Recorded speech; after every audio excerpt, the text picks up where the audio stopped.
Hello दोस्तों, आज हम पढ़ेंगे कक्षा 10वीं का गणित चैप्टर 9। चैप्टर का नाम है त्रिकोणमिति के कुछ अनुप्रयोग और प्रश्नावली 9.1 का हम क्वेश्चन नंबर 5 पढ़ेंगे। तो क्वेश्चन नंबर 5 क्या कहता है, देखिए। कहता है कि भूमि से 60 मीटर की ऊंचाई पर एक पतंग उड़ रही है। पतंग के लगी डोरी को अस्थायी रूप से भूमि के एक बिंदु से बांध दिया गया है। भूमि के साथ डोरी का झुकाव 60 डिग्री है। यह मानकर कि डोरी में कोई ढील नहीं है, तो डोरी की लंबाई ज्ञात कीजिए। ठीक है, ये प्रश्न हो गया। तो शुरू से अंत तक आप वीडियो को देखिए। यदि आपको पसंद आता है तो एक लाइक कर दीजिए, और चैनल पर पहली बार जुड़े हैं तो चैनल को सब्सक्राइब कर लीजिए और बेल आइकन को प्रेस कर लीजिए, जिससे क्या होगा कि जब भी वीडियो हम अपलोड करेंगे आप तक नोटिफिकेशन पहुंच जाएगा। तो चलिए स्टार्ट करते हैं क्वेश्चन नंबर 5 को। देखिए, क्वेश्चन नंबर 5 बनाने से पहले क्या करना होगा, आपको अच्छी तरह से क्वेश्चन को पढ़ना है और एक आकृति बनाना है। आकृति बनाने के बाद आप क्वेश्चन को हल आसानी से कर सकते हैं। देखिए, तो आकृति कैसे बनेगा आप ध्यान से देखिए। देखिए, हम कहता है भूमि से 60 मीटर की ऊंचाई पर एक पतंग उड़ रही है, जिसे मान के चलिए ये मान लेते हैं कि भूमि है, आधार मान लेते हैं। ये देखिए आधार हो गया, मतलब ये भूमि हो गया। ठीक है, बात समझ में आ गया। अब क्या कहता है कि भूमि से 60 मीटर की ऊंचाई पर एक पतंग उड़ रही है। जैसे भूमि का मान के चलिए ये भूमि है, ये भूमि का बिंदु हो गया भूमि। और क्या कहते हैं कि यहाँ पर पतंग उड़ रहा है, ये यहाँ पर पतंग उड़ रहा है। ठीक है, तो इसका जो ऊंचाई दिया है ना, ये 60 मीटर दिया हुआ है भूमि से। ठीक है, एक पतंग उड़ रही है, कितना ऊंचाई पर उड़ रही है, तो 60 मीटर। तो 60 मीटर की ऊंचाई पर क्या है, एक पतंग उड़ रही है, मतलब यहाँ पर एक पतंग है। ठीक है, तो यही बोल रहा है भूमि से 60 मीटर की ऊंचाई पर एक पतंग उड़ रही है। तो बात समझ में आ गया कि ये आपका पतंग है यहाँ पर ना, यहाँ पर पतंग है। अब ये सीधा होगा क्योंकि ऊंचाई बोल रहा है ना, तो जब भी ऊंचाई बोलेगा आपको सीधा लगाना है इसे। अब चलिए आगे बढ़ते हैं। पतंग में लगी डोरी को, अब यहाँ पे देखिए पतंग रहेगा तो इसमें तो डोरी रहेगा। तो पतंग में लगी डोरी को अस्थायी रूप से भूमि के एक बिंदु से बांध दिया गया है। देखिए, आप जब इस चैप्टर को जब पढ़ रहे हैं तो हमेशा आएगा एक बिंदु। जब भी आपको बिंदु लेना है ना, जैसे कि देखिए यहाँ पर एक ऊंचाई है, भूमि से पतंग की जो ऊंचाई है 60 मीटर है, मतलब ये सीधा बन गया। ठीक है, तो जब भी बिंदु लेना है ना तो आप इधर ही लेना है। ठीक है, हट के लेना है इधर से। ठीक है, यदि हम इसको इधर लेते हैं तो यहाँ पर बिंदु लेते इधर।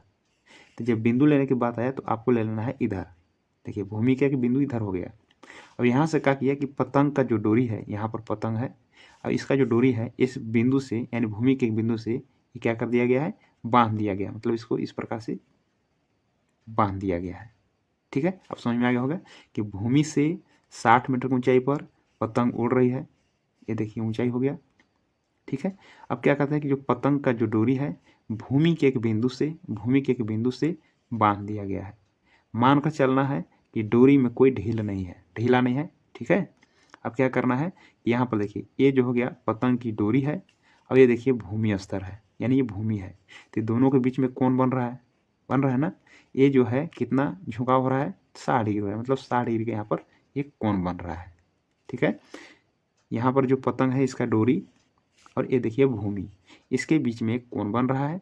ये कितना दिया है, 60 डिग्री दिया हुआ है। आपको क्या करना है कि डोरी की लंबाई ज्ञात करना था। डोरी इसमें कौन है, ये वाला आपका भाग डोरी है, ये डोरी है, इसी को आपको ज्ञात करना है, इसको ज्ञात करना है। ठीक है, अब ये जो ऊंचाई हो जाएगा ये, ठीक है, ये 60 मीटर दिया हुआ है। ठीक है, अब क्या करते हैं, इसको मान लेते हैं। चलिए मान लेते हैं, इसको ए मान लीजिए, इसको बी मान लीजिए, इसको सी मान लीजिए। ठीक है, अब क्या करते क्या है, लिखेंगे यहाँ पर कि क्वेश्चन नंबर यहाँ पर 5 लगा लेते हैं। अब यहाँ पर लिखते हैं कि दिया है कि क्या दिया है कि AC क्या है, ये डोरी है। ठीक है, लिखेंगे AC पतंग की डोरी है, डोरी है। और क्या चीज़ दिया है, तो AB बराबर क्या दिया है, ये 60 मीटर ये दिया हुआ है। ठीक है, तो इसमें देखिए क्या होता है कि जब ये सीधा है ना तो यहाँ पर एक 90 डिग्री का कोण बनेगा। ठीक है, भूमि से कोई भी वस्तु जब सीधा खड़ा रहता है वहाँ पर क्या बनता है, 90 डिग्री कोण बने, 90 डिग्री का कोण बनता है। ठीक है, अब 90 डिग्री के जो सामने वाला जो भी भुजा होता है वो कर्ण कहलाता है। तो 90 डिग्री सामने कौन भुजा है, AC जो डोरी है ना वो AC है, यही आपका क्या बन गया, कर्ण बन गया। इसको हम AC इंडिकेट करते हैं। इसको कर्ण बोलते हैं, और पूरा फुल फॉर्म जानेगा तो इसको हाइपोटेनस बोलते हैं। तो 90 डिग्री के सामने वाला भुजा क्या कहलाता है? कर्ण कहलाता है। तो AC क्या हो गया? आपका कर्ण हो गया। अब यहाँ से आपको निकालना है, यहाँ पर 60 डिग्री दिया है ना, तो इस कोण से जब देखेंगे तो सामने वाला जो भुजा जो भी होगा इस कोण से निकालना है ना, तो इस कोण के सामने वाला जो भुजा होगा ना उसको हम परपेंडिकुलर बोलते हैं, मतलब इसको हम लंब बोलते हैं। मतलब ये वाला भुजा क्या बोलेंगे हम? परपेंडिकुलर बोलेंगे, यानी लंब बोलेंगे। ठीक है। अब यहाँ देखिए H हो गया, ये P हो गया, ये जो बच गया ना ये आधार हो गया, मतलब इसको हम B बोलेंगे। तो हमें यहाँ देखिए आधार इसको बोलेंगे, आधार हो गया, ये लंब हो गया, अब ये कर्ण हो गया। तो तीनों भुजा को हम पहचान लिए। ठीक है। अब देखिए क्या करते हैं, यहाँ पर एक समकोण त्रिभुज बन गया। ठीक है। तो समकोण त्रिभुज का क्या नाम है? ABC। लिख लेते हैं यहाँ पर समकोण त्रिभुज ABC में ABC लिख लिए। अब करना क्या है आपको? देखिए कि दो भुजा का प्रयोग करना है। ठीक है। तो इसमें देखिए 3 भुजा है और केवल 2 भुजा का प्रयोग करना है। एक देखिए ABC में 3 भुजा है, एक देखिए AB हो गया, एक BC हो गया, अब एक AC हो गया। तो इस दोनों में से कौन भुजा प्रयोग करना है? तो हमेशा आपको याद रखना है कि एक भुजा का जो मान दिया रहेगा ना उसका प्रयोग करना है। तो 60 मीटर तो मान दिया है, मतलब ये जो P है ना, जो P है इसका हम प्रयोग करेंगे। अब एक जो आपको मान निकालना है, तो किसका मान निकालना है? पतंग की डोरी का लंबाई निकालना है। तो पतंग की डोरी कौन है? AC है, मतलब AC का मान निकालना है, तो इस भुजा का हम प्रयोग करेंगे। अभी देखिए AB का मान दिया हुआ है, इसका प्रयोग करेंगे, मतलब BC का यहाँ पर कोई काम नहीं है, यानी BC आपको भुजा नहीं लेना है। ठीक है। तो ये दोनों का आपको लेना है। तो P ऊपर करेंगे तो H नीचे होगा। तो P/H किसका होता है? फॉर्मूला साइन का होता है, तो साइन का लग जाएगा। यदि हम ऊपर H रखेंगे तो नीचे P रखना होगा। ठीक है। तो H/P किसका होता है? तो कोसेक का होता है। तो दोनों में से किसी का आप प्रयोग कर सकते हैं। ठीक है। ये आप पर निर्भर करता है। यदि आप AC को ऊपर रखिएगा तो AB को नीचे रखिएगा तो कोसेक बनेगा। यदि AB को ऊपर रखिएगा, AC को नीचे रखिएगा तो साइन बनेगा। तो हम क्या करते हैं? AB को ऊपर रखते हैं, AB को ऊपर रखते हैं और AC को नीचे करते हैं ऐसे। ठीक है। क्योंकि BC भुजा का यहाँ पर कोई काम नहीं है, क्योंकि ये वाला भुजा दिया हुआ है और ये भुजा निकालना है, यही दोनों से मतलब रहता है हमको। ठीक है। अब बराबर लगाएंगे। अब बताइए यहाँ साइन लगेगा कि कोसेक लगेगा? देखिए AB क्या है? AB देखिए यहाँ पर P है, तो यहाँ देखिए P हो गया, बटे AC क्या है? H है, तो यहाँ पर देखिए H हो गया। तो P/H किसका फार्मूला बनता है बताइए? तो साइन का बनता है। तो लिखेंगे यहाँ पर साइन कितना डिग्री? तो यहाँ पर 60 है, लिखेंगे यहाँ पर 60 डिग्री। ठीक है। अब क्या करना है आपको कि AB का मान देखिए क्या दिया है? AB का मान 60 है, तो लिखेंगे यहाँ पर 60 बटे AC का मान कितना है? AC का मान निकालना है। ठीक है ना। तो AC की क्या होगा? AC होगा बराबर। अब साइन 60 डिग्री का मान आपको याद करना होगा। ठीक है। तो साइन 30 का मान होता है 1/2, साइन 45 का मान होता है 1/√2 और साइन 60 का मान होता है √3/2। तो आपको याद रखना है। ठीक है।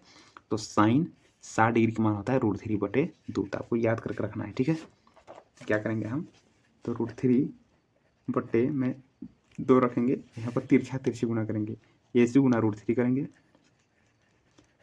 ऐसे, बराबर 60 गुना 2 कर देंगे तो कितना हो जाएगा? 120 हो जाएगा। क्या करेंगे? AC का मान निकाल लेंगे, तो 120 बटे √3 गुना में है √3 आ जाएगा ऐसे भाग में। अब क्या करेंगे? इसको हम परिमेयकरण करेंगे, क्योंकि इतना आंसर नहीं दिया हुआ है। ठीक है। इसको परिमेयकरण करेंगे तो हर का क्या करते हैं? ऊपर नीचे गुना करते हैं। तो हर एक कितना है? हर तो √3 है, तो इसको हम ऊपर भी गुना करेंगे और नीचे भी गुना करेंगे। अब क्या करते हैं? आगे बढ़ते हैं।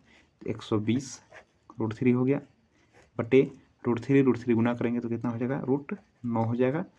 120 लिखेंगे, √3 बटे 9 का वर्गमूल हो जाएगा 3, 3 एकम 3 और 3 से कट जाएगा 40 वर्ग में, मतलब AC बराबर कितना आया? तो 40 √3 आया।